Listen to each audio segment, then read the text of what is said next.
허성모 비서관님. 네. 그런데 정말 중요한 사람들 이재만 안 보고 어디 갔어요? 한번 좀 찾아오세요. 글쎄 말입니다.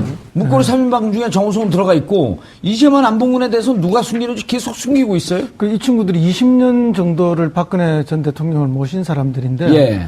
윤전추, 이영선 이런 사람들은 헌재에 나와서 증언을 하고 예. 또 박근혜 전 대통령께 뭔가 유리한 활동을 하려고 애를 썼잖아요. 예. 근데 20년을 모신 이 사람들은 어디 간지 한 적이 없어요. 헌재 출석도 다 거부했고. 헌재에 나와서 박근혜 대통령을 위해서 증언 좀 해달라 했을 때도 완전 사라져버려 나타나지도 않고.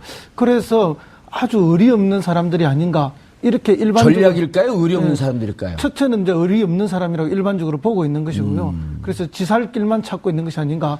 거기 나가서 이렇게 증언하고 이럴 때 혹시나 특검에, 그때 당시에 특검 있지 않습니까? 예. 특검에 책을 잡혀서 다시 수사를 받지 않을까 하는 그런 두려움들 때문에 자기 일신 돌보기, 그런 배신의 모습을 보여준 게 아닌가. 그게 지금 보편적인 것 같습니다. 근데 이제 전략으로 보는 사람들은 정호성이 다 뒤집어 쓰고 갔으니까 둘은 잘 보존해놨다가 나중에 박근혜 전 대통령을 위해서 뭔가 역할을 하게 만들자 하는 그런 전략으로 이야기하는 사람들도 있지만 전자가 더 우세한 느낌입니다. 알겠습니다. 네. 두 전략이 뭐예요? 이거 너무 궁금하더라고요.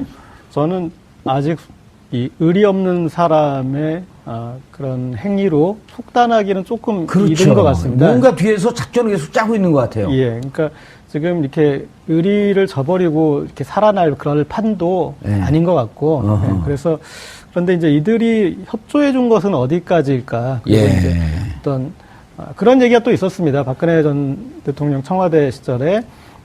우리가 이제 문고리 3인방이라고 그러는데 그게 시간이 지날수록 정호성으로 수렴되었었다는 이제 문고리 1인방이 돼버린 거죠. 이렇게요. 왜냐하면은 그 정호성 전 비서관으로 수렴될 수밖에 없었던 것이 최순실 씨와의 메신저 역할을 정호성 전 비서관이 했었기 때문에, 그리고 그 일의 성격상 남들과 더 상의하면 좋은 일이 아닙니다. 그러니까 정확하게 둘 사이에 연락관 역할만 했을 때 그러면은 안봉근 이재만은 소외될 수밖에 또 없었을 것 같고, 그런 다음에, 그런데 이 둘은 또 이 개인 비리 문제로 지적된 부분들도 있습니다. 그래서 특검이든 검찰이든, 일단 수사를 걸어서 진행할 수 있는, 엮을 수 있는 부분들이 분명히 있는데, 아직까지 이렇게 좀 적극적이지 않은 부분에 대해서는, 그래서 그렇다고 또 이들을 특별히 봐줘야 할 이유도 없기 때문에, 저는 어느 일정 정도의 또 협조도 있을 수도 있는 거 아닌가. 그래서 좀 아직까지는 저는 아직 좀 판단을 못 하겠습니다. 네. 알겠습니다. 최 변호사님, 검찰 그 공소장을 보면 공소장인가 구속영장을 보면은 롯데와 SK는 강도 높은 수사를 받았고 그 회장이 그런데 현재로서는 강요에 의한 피해자로 적시가 되어 있단 말이에요. 그런데 보면은 롯데 같은 경우는 추가로 70억 달라 그랬다가 준 다음에 압수수색 들어가기 전에 돌려주고 SK 같은 경우는 80억 달라 그러니까 좀 깎아갖고 30억 주고 그리고 둘 다 면세점 떨어졌다가 다시 면세점 됐고 이런 등등의 인과관계가 있는데 앞으로 이것이 좀 더 추가 조사가 되면서 뇌물죄로 될 가능성을 열어놨나요? 아니면 여기서 끝난 건가요? 가능성은 계속 열어놔야죠. 왜냐하면 그 삼성을 지금 뇌물로 어차피 공소장을 바꿀 것 같습니다. 지금 법정에서 판사가 물어봤다는 거거든요. 강요죄하고 뇌물죄에 대해서 정리를 해라. 왜냐하면 이중기소라는 주장을 하니까. 그러니까 이제 검찰이 이중기소 아니다. 정리하겠다. 이렇게 얘기를 했었거든요. 근데 박근혜 씨 기소와 동시에 정리하겠다는 얘기예요. 그 얘기는 뇌물죄로 우선되는 범죄를 정리를 하겠다는 얘기입니다. 그렇다면 삼성의 다음 전략은 뭐가 되겠습니까? 왜 다른 기업들도 똑같이 돈 냈는데 거기는 강요죄고 우리만 뇌물죄 이렇게 나올 거 아니겠어요? 그러니까 검찰 입장에서는 아니다, 다른데도 그 어떤 대가 관계나 청탁의 내용만 다를 뿐이지 이것도 다 뇌물이었다라고 가는 게 훨씬 더 일관성이 있고 이재용과 박근혜 그 뇌물 공여 내지는 수수 관계에 그거를 입증하기가 훨씬 더 일관되고 논리적으로 보이게 되는 것이죠. 그러니까 검찰이 수사 의지가 있다면 그리고 여태까지 그러니까 뇌물로 확실하게 공소를 유지할 자신이 있다면 다른 기업에 대해서도 뇌물죄를 적용하고자 하는 시도를 할 겁니다. 그러니까 그 부분은 아직 저는 닫혀있지 않다고 봅니다. 허성모 비서관님, 우병우 어떻게 됐어요? 우병우하고 안 친해요? 우병우는 앞으로 해도 우병우고 뒤로 해도 우병우 다 이러는데 우병우 수사가 사실은 이 사건의 마지막 종착점이 아닌가 이렇게 많은 분들이 봐요. 사실은 이 사건이 이렇게 커지고 엉망이 되고 비극적인 상황까지 올 동안에 어떤 뭐 이렇게 워치독 역할을 해야 되는 게 우병우였는데 오히려 방치하고 또 방조했던 그런 역할이었고 오히려 그런 최순실의 국정농단을 심지어 도와준 게 아닌가. 그 도움을 위해서 직권남용이라든지 이런 걸 행한 게 아닌가. 이래서 우병우의 수사는 반드시 필요하다. 그게 또 국민 정서가 마지막 우병우를 종점으로 찍어야 한다는 게 이제 요구이기도 합니다. 그런데 뭐 그동안 수사가 안 된 거에 대해서는 검찰에 대한 오해도 많고 또 오해가 아니라 그것이 사실일 수도 있고 그런데요. 어쨌든 검찰이 이제 뭐 지금 원래 내일 5일날 수사를 하겠다 했는데 우병우 측에서 하루만 더 시간을 달라 해서 6일날 소환해서 수사하겠다는 거 아닙니까? 그 어쨌든 검찰이 우병우 전 민정수석에게도 굉장히 친절한 검찰 이런 모습을 보여주는 게 사실이고요. 사실 뭐 국민들 입장에서는 과연 수사가 되겠느냐 이렇게 의심을 할 수밖에 없죠. 그동안 뭐 검찰하고 뭐 천여 차례의 이런 통화가 있었고 그중에 총장과의 통화도 있었고 법무부 검찰국장과의 통화도 있었고 이영렬 중앙지검장하고도 있었고 뭐 이렇게 됐기 때문에 사실상 이게 뭐 수사하는 척만 하고 안 될 거다 이런 이야기들을 많이 하니까 검찰에서 발끈했어요. 우리가 지금 뭐 46명이나 이미 조사를 했고 우병우를 수사하기 위해서 사전 준비를 이렇게 많이 했다. 이렇게 오늘 이야기들이 많이 흘러나왔는데 결국은 우병우의 그 죄과들을 밝혀내는 것이 김수남 총장의 마지막 임무가 아닌가.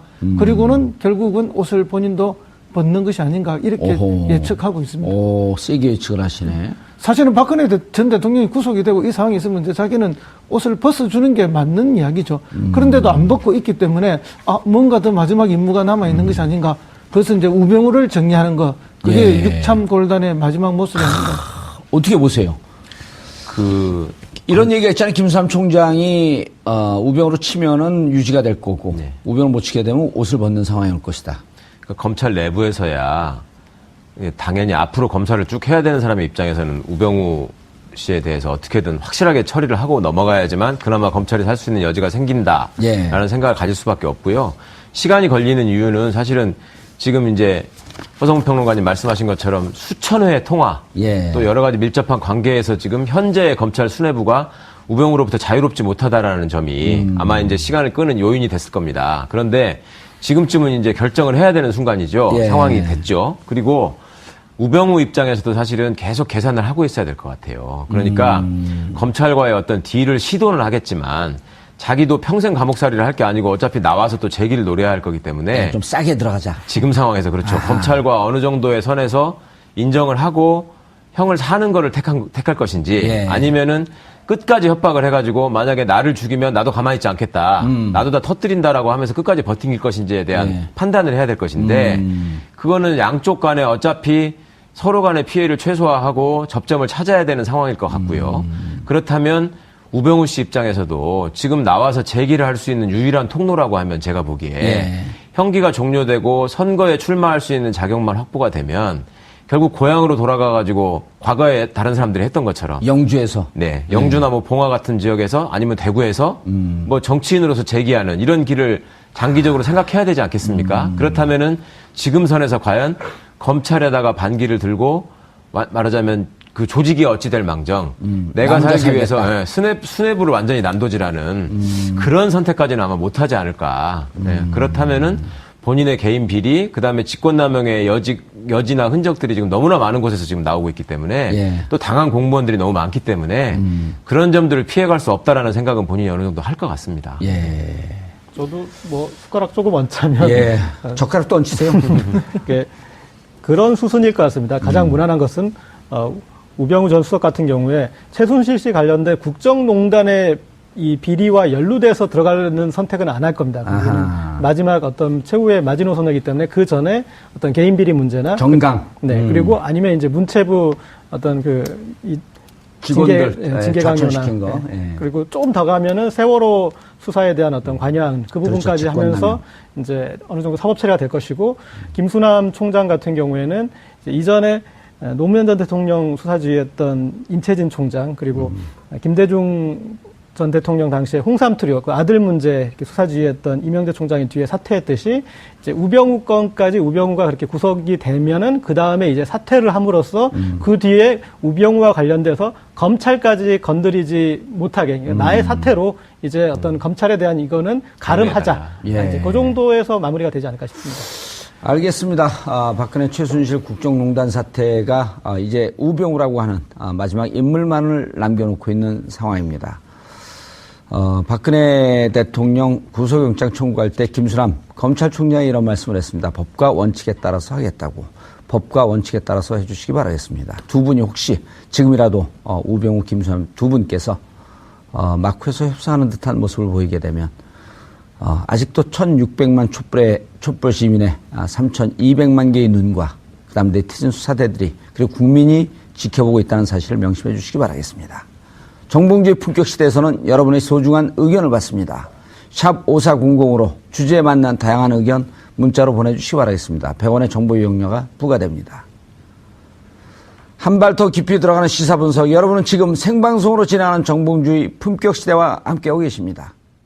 역할을 정호성 전 비서관이 했었기 때문에, 그리고 그 일의 성격상 남들과 더 상의하면 좋은 일이 아닙니다. 그러니까 네. 정확하게 둘 사이에 연락관 역할만 했을 때 그러면은 안봉근, 이재만은 소외될 수밖에 또 없었을 것 같고, 그런 다음에 그런데 이 둘은 또 이 개인 비리 문제로 지적된 부분들도 있습니다. 그래서 특검이든 검찰이든 일단 수사를 걸어서 진행할 수 있는, 엮을 수 있는 부분들이 분명히 있는데 아직까지 이렇게 좀 적극적이지 않은 부분에 대해서는, 그래서 그렇다고 또 이들을 특별히 봐줘야 할 이유도 없기 때문에 저는 어느 일정 정도의 또 협조도 있을 수도 있는 거 아닌가. 그래서 예. 좀 아직까지는 저는 아직 좀 판단을 못 하겠습니다. 네. 알겠습니다. 최 변호사님, 검찰 그 공소장을 보면 구속영장을 보면은 롯데와 SK는 강도 높은 수사를 받았고 그 회장이 그런데 현재로서는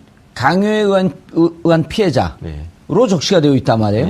그런데 보면은 롯데 같은 경우는 추가로 70억 달라 그랬다가 준 다음에 압수수색 들어가기 전에 돌려주고 SK 같은 경우는 80억 달라 그러니까 좀 깎아갖고 30억 주고 그리고 둘 다 면세점 떨어졌다가 다시 면세점 됐고. 이 의리 없는 사람의 그런 행위로 속단하기는 조금 이른 것 같습니다. 뭔가 뒤에서 작전을 계속 짜고 있는 것 같아요. 예, 그러니까 지금 이렇게 의리를 저버리고 이렇게 살아날 그런 판도 아닌 것 같고, 그래서 그런데 이제 이들이 협조해 준 것은 어디까지일까? 그리고 이제 어떤 그런 얘기가 또 있었습니다. 박근혜 전 대통령 청와대 시절에 우리가 이제 문고리 3인방이라고 그러는데 그게 시간이 지날수록 정호성으로 수렴되었었다는 이제 문고리 1인방이 돼버린 거죠. 이렇게 왜냐하면은 그 정호성 전 비서관으로 수렴될 수밖에 없었던 것이 최순실 씨와의 메신저 전략일까요? 의리 없는 사람들일까요? 첫째는 이제 의리 없는 사람이라고 일반적으로 보고 있는 것이고요. 그래서 지살길만 찾고 있는 것이 아닌가.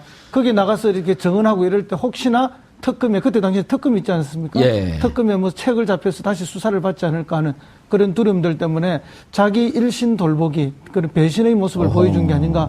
그게 지금 보편적인 것 같습니다. 근데 이제 전략으로 보는 사람들은 정호성이 다 뒤집어 쓰고 갔으니까 둘은 잘 보존해놨다가 나중에 박근혜 전 대통령을 위해서 뭔가 역할을 하게 만들자 하는 그런 전략으로 이야기하는 사람들도 있지만 전자가 더 우세한 느낌입니다. 알겠습니다. 두 전략이 뭐 이거 너무 궁금하더라고.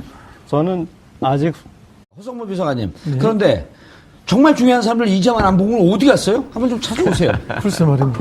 문고리 3인방 중에 정호성은 들어가 있고 이재만 안봉근에 대해서 누가 숨기는지 계속 숨기고 있어요? 이 친구들이 20년 정도를 박근혜 전 대통령을 모신 사람들인데 그 윤전추, 뭐 이영선 이런 사람들은 헌재에 나와서 정언을 하고 또 박근혜 전 대통령께 뭔가 유리한 활동을 하려고 애를 썼잖아요. 근데 20년을 모신 이 사람들은 어디 간지 흔적이 없어요. 헌재 출석도 다 거부했고. 헌재에 나와서 박근혜 대통령을 위해서 정언 좀 해달라 했을 때도 완전 사라져버리고 나타나지도 않고.